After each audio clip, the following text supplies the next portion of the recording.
start out, we wanted to give everybody a little bit of a look into that bigger picture. What's happening in the media market overall, especially in the regional market. Last year, the biggest hit of the event was a young man named Pat Crakes came and joined us and gave us an overview, so we decided to bring him back this year. Pat, welcome. Thanks so much for joining us. Can you guys hear me? Oh, there you go.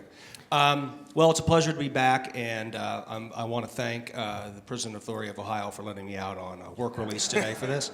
Just a real pleasure to be here. I've got to be back by midnight, so with that insight. So Pat's got a long history in the industry, certainly with Fox Sports. Anytime you read any of these industry articles where everyone says, "What the hell is going on with media?" You'll usually see Pat quoted. So he's the guy to talk to about this. Let's dig into it, shall we? Let's get started on the slides.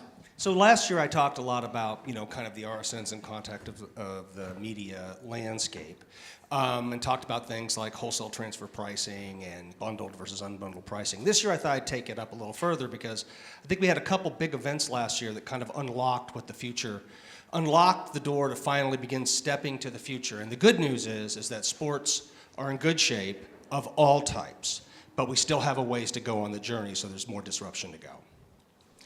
So I want to show a couple slides to start out, then I'll talk a little bit. This is one that you guys all know. It shows the secular decline of pay TV. What's interesting to note is that vMVPDs are mitigating the slope of the decline, and there are some signs that this is stabilizing. In particular for Charter, who kind of redid and reimaged the business in 2023 with the Disney deal, where they brought in content they had lost to on-demand platforms inside for their broadband customers, back inside their paywall as part of their negotiation. That was a big step forward. I thought that we would really get going after that, but the power of the pay TV bundle was 66 million homes, 50% of all US TV homes. Its concentrated firepower remains really complicated for everyone to get out of in established media. And you can see here, this is the universe trends, right? Total TV homes in the United States, about 130 million. You can see that we've got pay TV homes, right? We talked about that.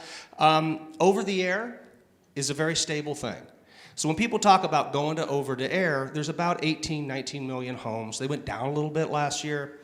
I don't know why people won't put antennas on the side of their house. We've gone through this a million times with a lot of my clients. They don't really do it. Instead, they're more embracing digital broadband platforms. And I think the most interesting thing to pay attention to is the broadband-only homes. So broadband-only homes are defined as homes that don't have any kind of traditional way to receive signals. They certainly from a pay TV perspective. Some of them have OTA antennas on them, some of them don't. But it's the blue line underneath, broadband-only, no OTA, no vMVPD. These are people, it's about 18 million of the 130 million homes. They go up slightly with the broadband-only homes all the time, the same kind of ratio. They're the ones to keep an eye on because they are increasingly they don't really have a way to access long-form, engaging storytelling content, which is movies, comedies, dramas, and sports, which is the greatest and most important natural human storytelling format because it's live, in the moment, and authentic. So those folks are increasingly sequestered from the system. They represent a serious challenge to the future of the long-form engaging portion of sports. They definitely are an existential threat to entertainment. But the good news for sports is they don't need to consume, we'll talk about this, they don't need to consume the games for them to have tremendous value because sports is not something that can be replicated quite like you can make a bunch of dramas or something like that. So, and what you're seeing, we all hear about streaming, the growth of services, all these other things. The truth of the matter is that basically subscriber trends are starting to get stable. Streaming in some ways, long-form engaging streaming, is looking like a mature business. And I put Amazon up there. Amazon claims everybody that has Prime is Prime Video. They're watching Prime Video. That's not true. It's maybe 40% are using it some. It's certainly a lot. Right? It's 50, 60 million of the homes, but it's not everybody, but they'll tell you that it's everybody. So they're up there, they count them that way, but it's important to understand that. But you can see that the subscriber trends have been stable. They're going up a little bit every year with population growth, but in the cases of like a Netflix, as we'll see here in a second, their consumption, their video minutes consumed went backwards for the past couple of years. So the streaming platforms are becoming mature. One of the things that's happening because the sub growth is going backwards or the sub growth is tapering, you're starting to see them, if you can't get scale, you got to raise prices. So this is the ad-free subscription pricing trends. And you can see that they're all going one direction, up and to the right. They're going to continue to go up and to the right because if we do stabilize with subscribers, that's the only way to really increase your margins and get more profits. Ad-supported is something that's new. It's still, it's not by any means the majority way that most of these streamers even remotely get their economics. The pricing trends are stable. You can expect these to increase too. So I have a little joke, prices everywhere will continue going up for all things all the time. It's kind of like traffic in LA. Traffic is always bad everywhere, all the time in LA. Doesn't matter where you are. These pricing trends for ad-supported are going to go up too. So the original promise of streaming was no ads, really cheap, going to be available for everybody, going to take it to the man, pay TV companies, the middle folks. And the truth of the matter is these ad-supported streaming subscription pricing trends are going to go up, and you're basically going to have some kind of smaller, more fragmented version of pay TV. A different, right? But it's going to be there. It's going to be more expensive, and people are going to have to make choices. I wanted to talk a little bit about how live sports rights trends on a national basis are going in here. Local rights aren't in here, but I tried to do the best I could to kind of show this, that the investment continues in sports, right? But there's a lot of talk about, how much the streamers are investing. Well, first of all, a lot of the streamers belong to established media companies, right? So you have to think about that. But even Amazon, who's the only real streamer investing at scale, they're still, behind everybody else by a significant amount. Next year, because of the NBA deal, Amazon will probably switch places with Turner. But and you can see, YouTube, that's mostly Sunday Ticket. Apple TV is, and Netflix. I put the CW in here, but Netflix gets 90% of the attention for their NFL investment. But the truth of the matter is, the big four really remain relevant in sports investment. So when you hear about all the investment in streaming, they're not quite investing at scale like they were. When we were told 8 years ago they were going to take everything. 8 years ago, remember, 6 years ago when I started consulting, one of the first articles I was quoted in was, "Game on, Facebook to take all NFL rights." Well, that didn't happen, and it didn't happen because the streamers don't have the same objectives that the established media companies do. I don't think they're looking to recreate ESPN and Fox Sports. They're looking to do something else. And look, we had a lot of press about streaming as a group surpassed broadcast and cable combined. It's important to recognize that, from my opinion, because most viewing to broadcast television comes from pay TV bundles still, that's why all the sports are moving there. They generate retransmission fees. They pay 80% of the bill, so it basically converts a broadcast channel into a pay TV channel, relying on the pay TV bundle. You should view them as a complex or as a silo. A really big silo. And streaming, the tendency is to try to compare it as a big silo, but as you can look to the right, that's really not true. This is based upon minutes of all video consumed across all platforms. So, 44% is in the broadcast cable silo. 44.8% is in streaming, but that's not one silo. You don't jump into that. You jump into all these other silos. Industry leader Netflix is 7.5%, right? Amazon Prime Video, which is on here, 3.5%. That includes all the viewing to channels because Nielsen can't figure out how to sort it out. So it's inflated, even with the investments in sports. So streaming is not a competitor to the pay TV broadcast complex. That's a silo. It's all these little silos. And we don't even have Apple TV Plus on here and a bunch of others who are like 0.3% or something like that. So I thought it'd be interesting to take a look at, obviously streaming went up, but it went up largely because, largely because of YouTube. So YouTube has emerged as something interesting. 12.5%, it's showing gains every month. YouTube is a place where you can learn how to fix your car, watch reruns of Masterpiece Theater, get a PhD in physics, and learn how to squirt milk out of your nose. It's an unrecognizable platform to anything we've seen before, and the video consumption is 1 trillion miles wide and 0.5 millimeter thick. But that doesn't mean it's not becoming increasingly relevant for all sorts of entertainment format contents and some sports content. So, that's the real interesting thing here. And so when you look at this slide, a lot of that's being driven by YouTube. Because you can see, broadcast and cable went backwards. Okay, we get that, right? But let's take a look at the streamers themselves, right? YouTube, of that 6%, they're 2.8 basis points, right? Roku, Amazon. Take a look at Netflix. Netflix is mature, or is becoming mature, on the verge of becoming mature. This is the third straight month they've done this. Their share is not growing, right? So that's why they want to get into sports. That's why they want to get into bringing social media influencers and short-form content over to their platform. They too are beginning to experience issues. And they have to still grow because the narrative is they're bigger than everyone else, they're more profitable than everyone else. And they are, but at the same time, when you stop growing, you have to find new ways to get, to get your margins. So, this kind of sums it up.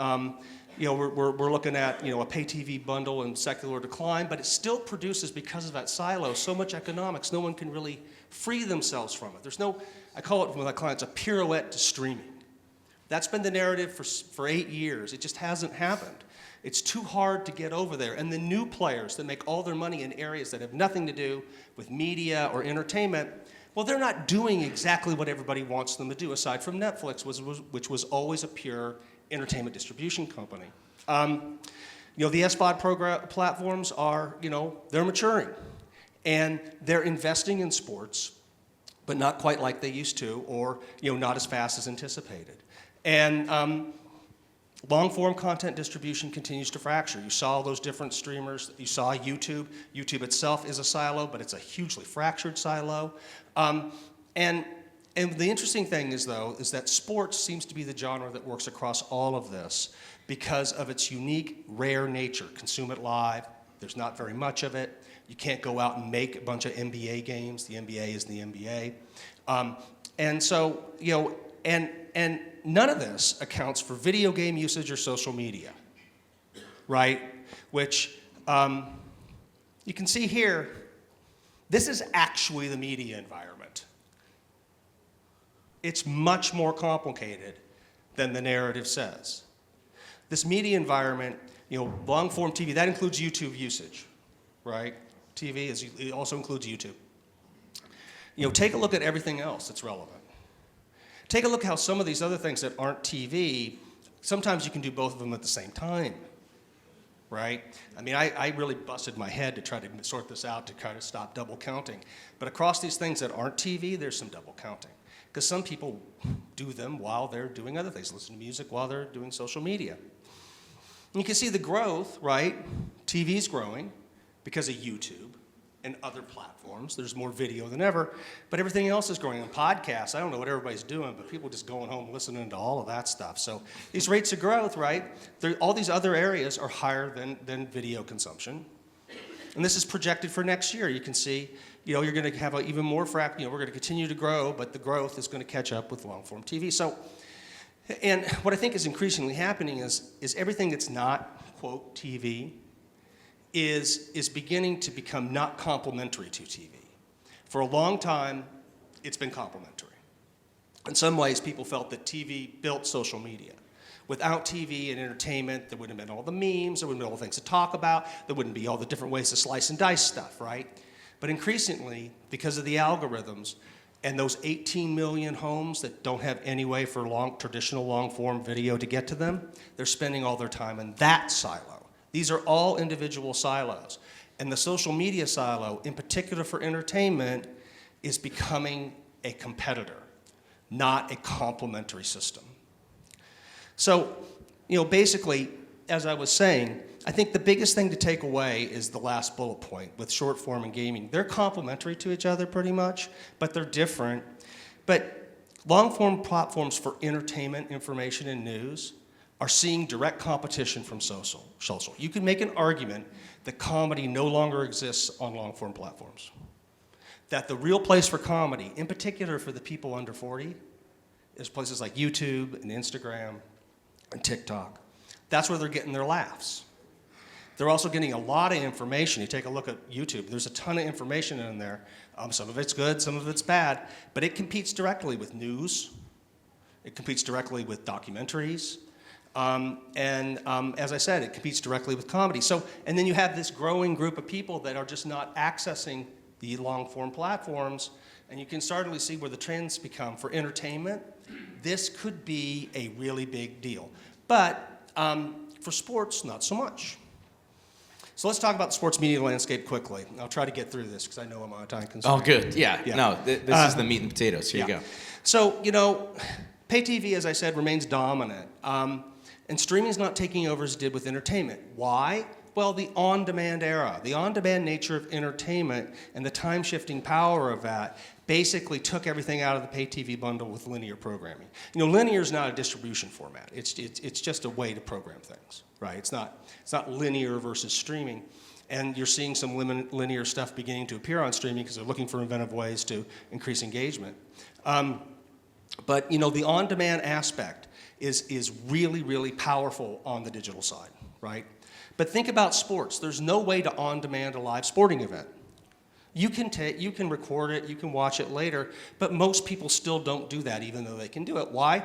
Because of social media and everything else, the ubiquitous nature of information, it travels instantaneously, you know what the scores are. You don't wait. So that's one interesting thing that separates the problems that entertainment, I think, are going to face from sports. Sports, just by its nature, is much more sequestered inside these different specialized systems that produce these games. And as such, it has more value and is more resilient to this kind of on-demand algorithm kind of thing that we're seeing that took out entertainment. And is now, I think, beginning to compete with entertainment. Content discovery matters a lot.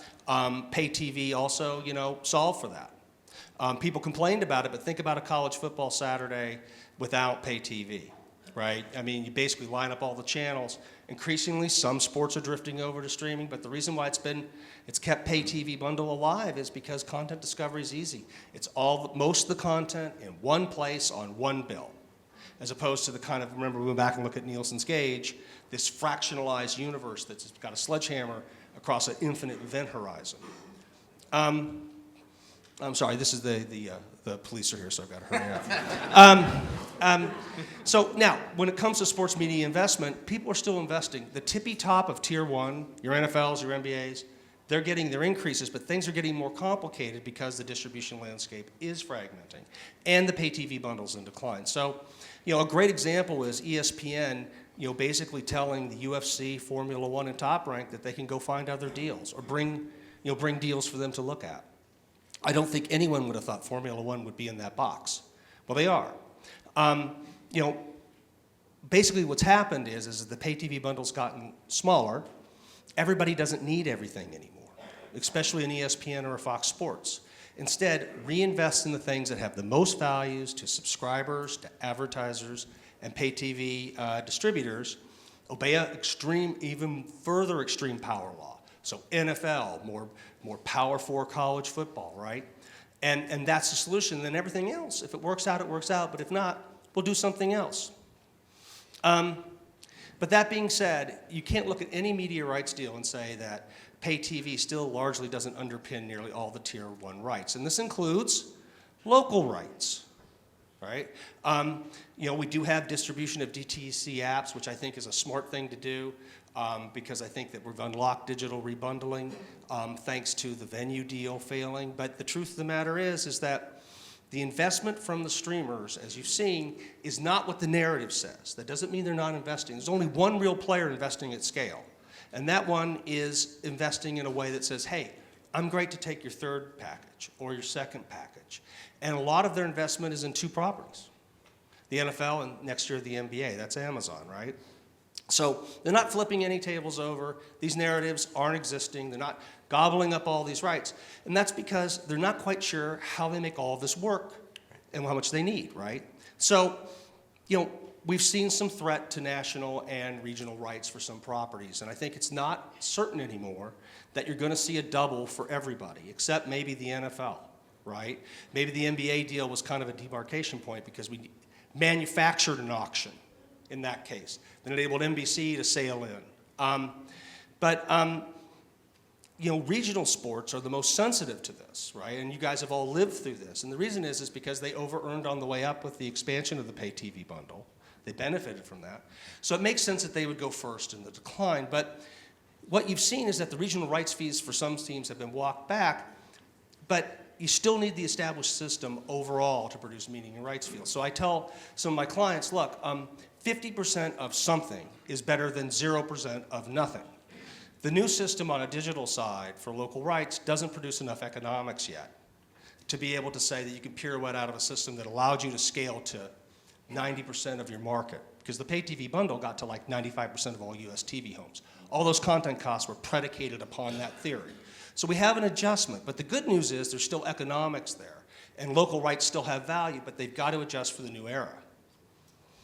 And that is the choice era, right? We had the on-demand era, right?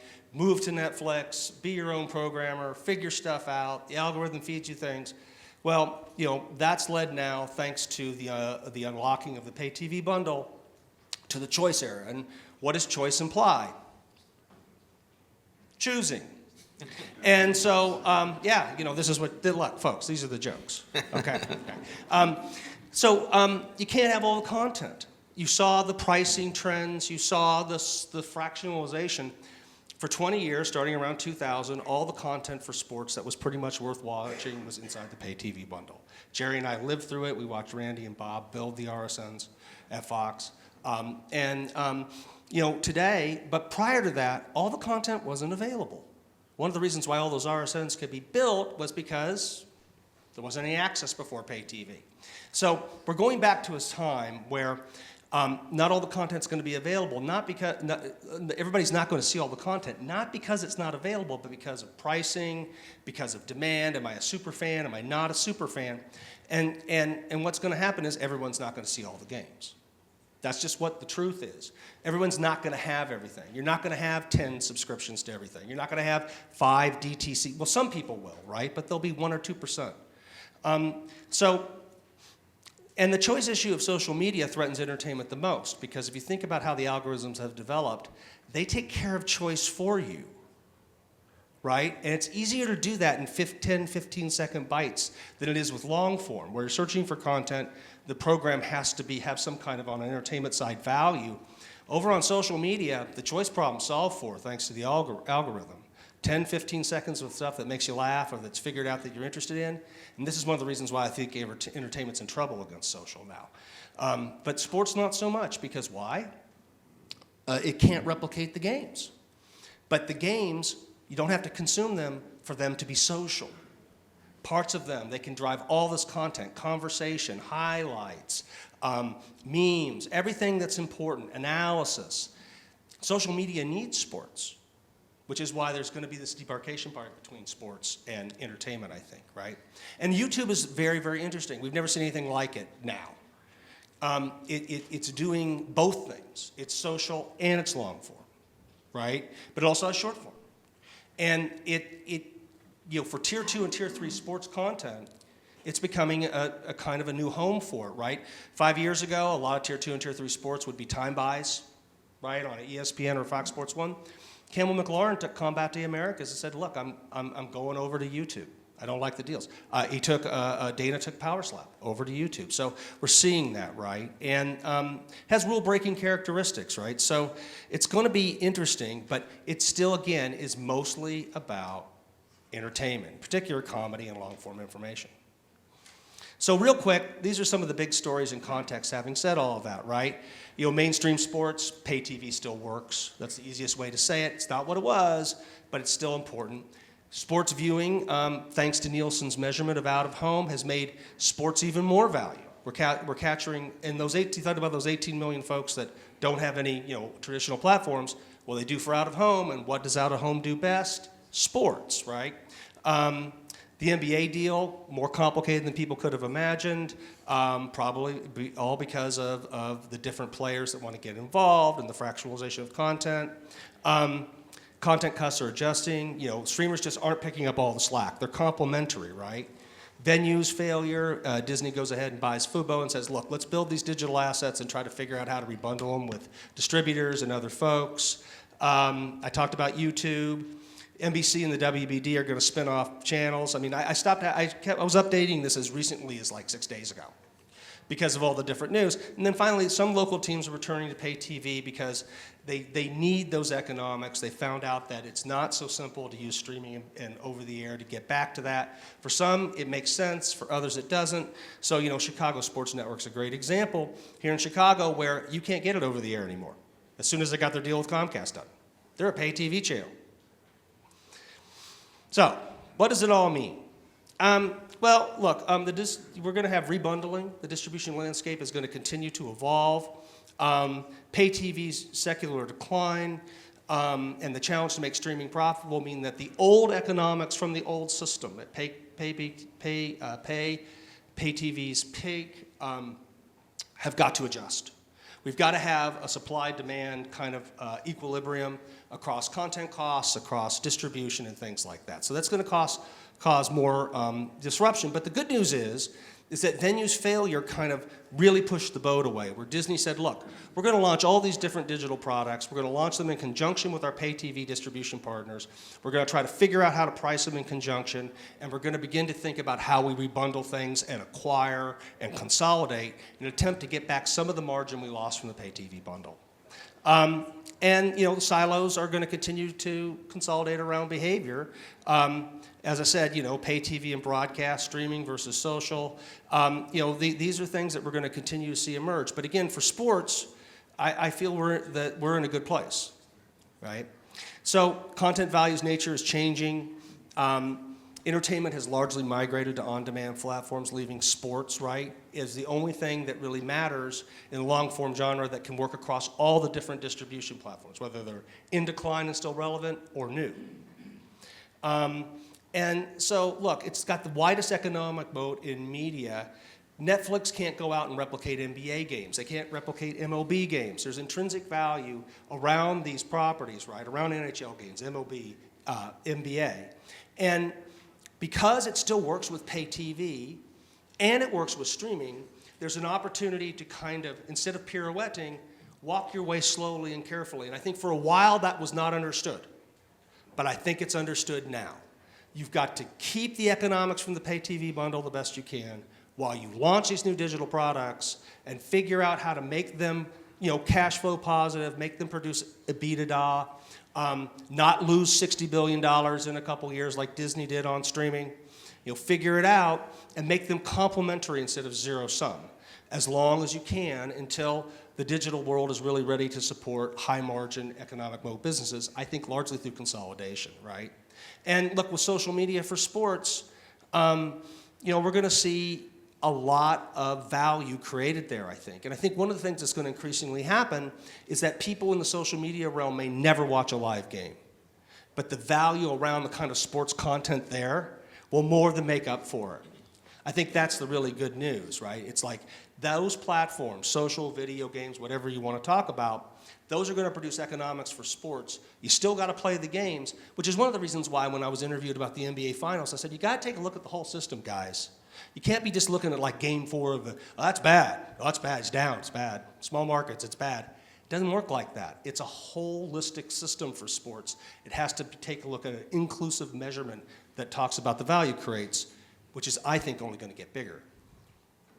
So real quick, what to expect? Well, I don't think pay TV is going to stop being the main driver of economics for sports, but streaming is going to increasingly become vital. We're not going to have this giant shift, table flipping. I think it'll be a slower roll. Basically, streaming will be complementary to the current system, as I think we saw earlier in the slides. Rebundling has been, and consolidation have been unlocked thanks to the venue failure. You're going to start seeing services, content. We're going to enter into the consumer choice center. There'll be choice era. There'll be investment in trying to figure out how to bundle things together so that you can scale better and maybe get some pricing power and make yourself more sticky.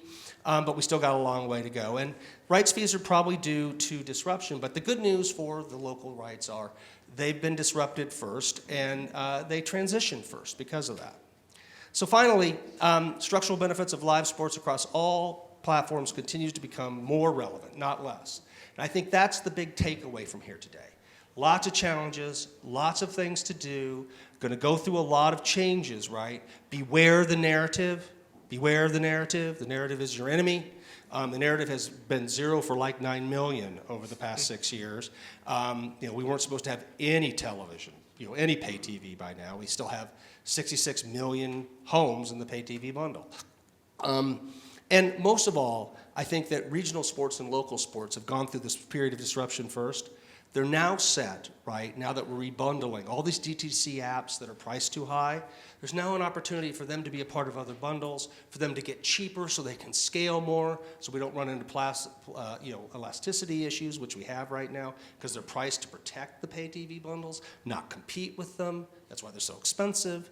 And I think that we're going to see what the future looks like first in local rights and in local sports before we see it in national sports. That's it. Big round of applause for Pat, guys.